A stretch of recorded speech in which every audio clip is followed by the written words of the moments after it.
Well,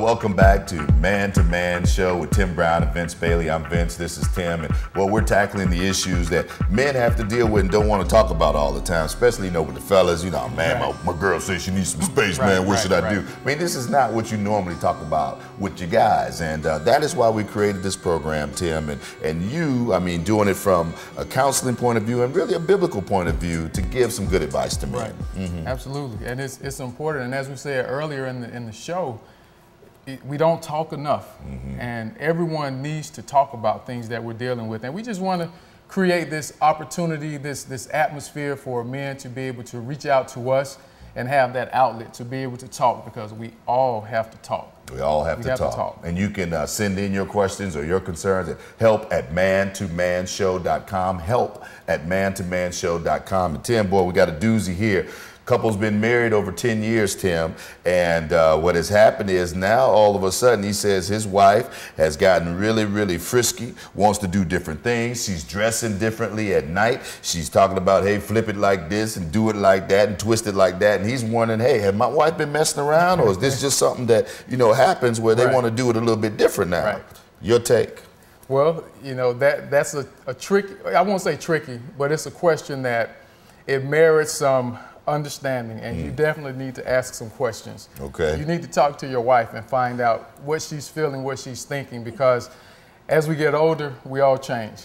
Our tastes change, our desires change, our feelings, perspectives about life in general will change.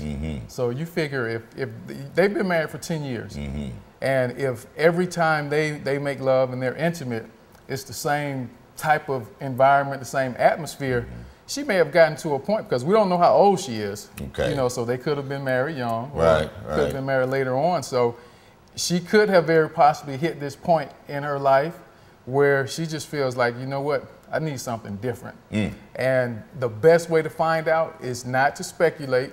Don't assume. Don't start sneaking around trying to follow her to work to see who she's talking to. You need to ask her. Talk to your wife and ask her what's changed. What is she feeling?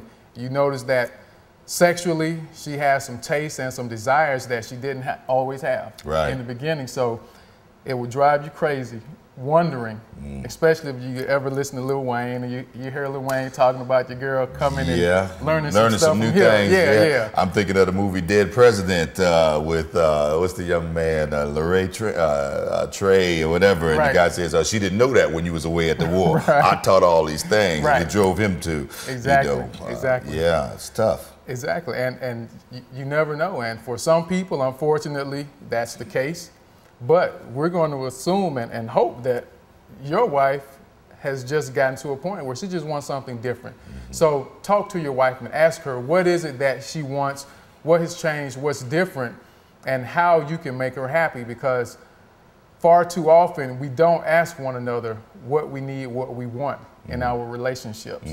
We have to do a tune-up from time to time, and I constantly, at least once or twice a year, I'll ask my wife if she's still happy. Is there something that I need to do differently to make sure that she still feels special?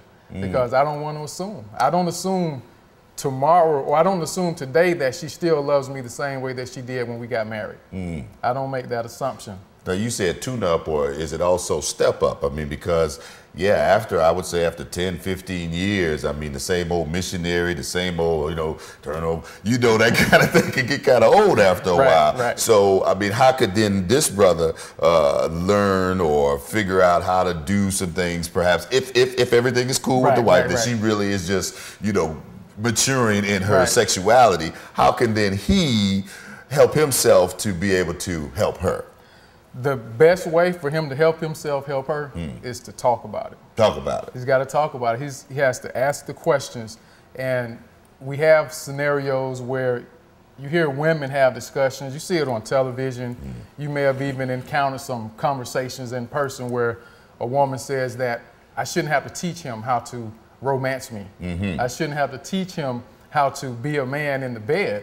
But contrary to that thought process, it isn't about him being taught as much as, what they're expecting is for him to read her mind. Right. Because everyone has different tastes. Different tastes, different right, zones, right, that kind of thing. Right. Right. Everyone doesn't want it flipped over, and everyone doesn't like hanging off the chandeliers when they make love. This is true. You have to find out what your particular person, your wife, your spouse, would want from you, and try to accommodate what they want. And for some, it may take you out of your comfort zone. It may stretch you a little bit, but what the two of you are comfortable in doing, you know, go for it, give it a try. I'm not saying bring someone else into the bedroom, but you know, between the two of you. Yeah, honey, guess what? I've got an idea. But I mean, yeah, because if you watch, you know, some of this late night TV, I mean, is that a place where you can learn some new things? That's what you don't bring it in, but you don't, you don't want to go there. But at the same time, I mean, are there books? I mean, because you know, for a lot of us, we've got to. I mean, all that sounds great, Tim, and I know you're giving us great advice. But for some of us, a little more hard headed, we got to see it in black and white. You know, television, are there books? Is that a source that they can get some help? For some people, it may be. It may be. Because again, because of the fact that it varies from person to person, we all have our desires, our own interests. So if he wants trial and error, you know, he could try to read a book and go to a sex therapist, something that a sex therapist has written that may share some insight on some different ways and techniques to try to pleasure your spouse in bed. But you just don't know if that's what they want or if that's what they like. So this is always easier to ask and talk about it. Just simple as, honey, you know, when we make love, is there something that you would like more from me? What is it that makes you happy in bed? What would you like to see? And again, just experiment, because one of the things that happens, and one reason that it's important to ask is because I've heard about so many people that have been molested in the past. And I never knew how many men have been molested as children, but from the perspective of a woman, you know, say she's been molested and you decide to get creative and you step into a realm that reminds her of the molestation that she experienced, and you touch her in a way that reminds her of that, then she goes ballistic on you. And now you're thinking, well, you said you wanted something different, but when I do something different, you go off on me. So to avoid that, because that's a conversation that doesn't come up a lot. A lot of people are married for years and they never know about some of the struggles or the sufferings that their spouse has been through in their past. So that's why it's so important to just talk and ask, because you'll find out a lot. And who can tell you better what they enjoy than that person themselves? Tim, we're going to pick this up. We got to take a quick pause for the calls. You can get your questions in. help@mantomanshow.com. We'll be right back in a moment. We're going to talk more about this, Tim, because some people like to get extra freaky. And we can't, well, whatever. We'll be right in just a moment. Stay there.